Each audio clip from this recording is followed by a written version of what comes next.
Hello again, everyone. Welcome to Washington Gun Law TV. I am Washington Gun Law President William Kirk. Thanks for joining us. Hey, this is video number 122 in a series of videos about the ATF's ongoing national scavenger hunt for rare breed forced reset triggers, wide open triggers, and solvent traps. In particular, we're going to talk about some issues as it relates to triggers today.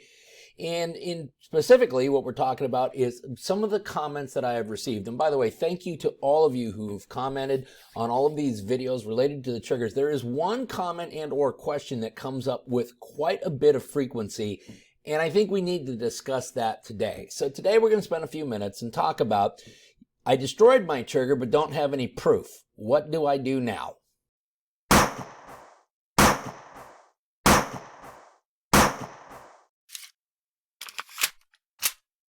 Okay, so we've been talking way too much about triggers lately, and here's another little subcomponent of what we've been discussing. Now, in a historical perspective here, we know that in March of this year, the ATF sent an open letter to FFL saying that, these triggers actually constitute machine guns standing alone.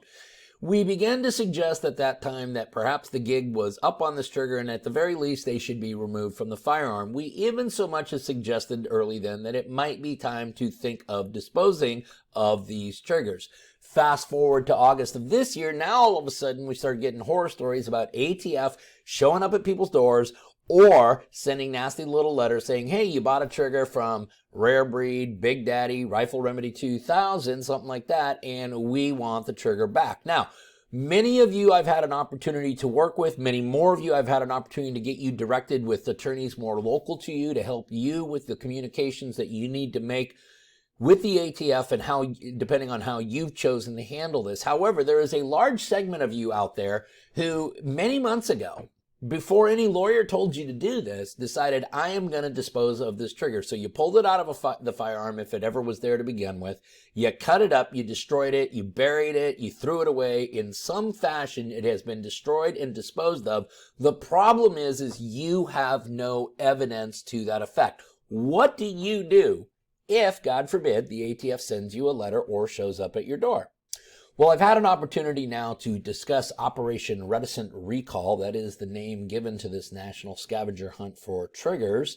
And by the way, if you want to know how nefarious this really is, take a look at the word reticent. Look up the definition of it. You can see that basically this is a silent recall on triggers. Yeah, a recall performed by the federal government under the guise of a seizure, but I digress. So, as I mentioned, when talking to these three agents about this scenario, they all gave me the exact same answer, which is, in that instance, so long as the person is otherwise allowed to possess a firearm, all they're going to ask them to do is to sign a declaration describing how, when, and where they disposed or destroyed that trigger.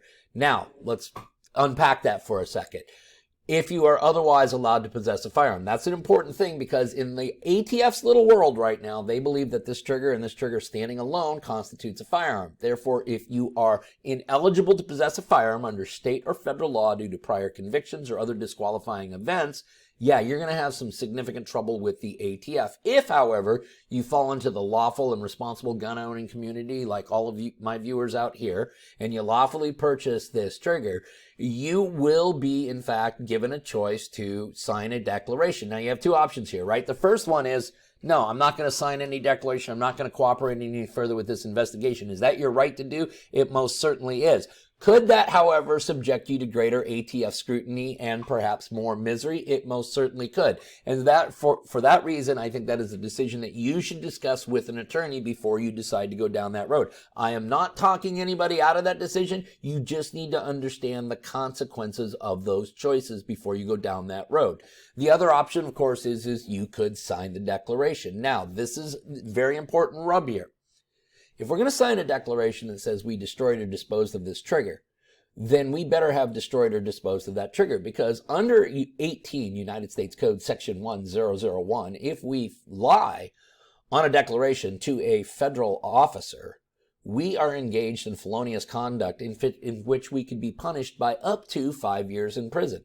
The statute specifically states A, except as otherwise provided in this section, whoever, in any matter within the jurisdiction of the executive, legislative, or judicial branch of the government of the United States, knowingly and willfully, 1, falsifies, conceals, or covers up by any trick, scheme, or device a material fact, 2, makes any materially false, fictitious, or fraudulent statement or representation, or 3, makes use of any false writing or document knowing the same to contain any materially false, fictitious, or fraudulent statement or entry, shall be fined under this title, imprisoned not more than 5 years, or if the offense involves international or domestic terrorism, imprisoned not more than 8 years.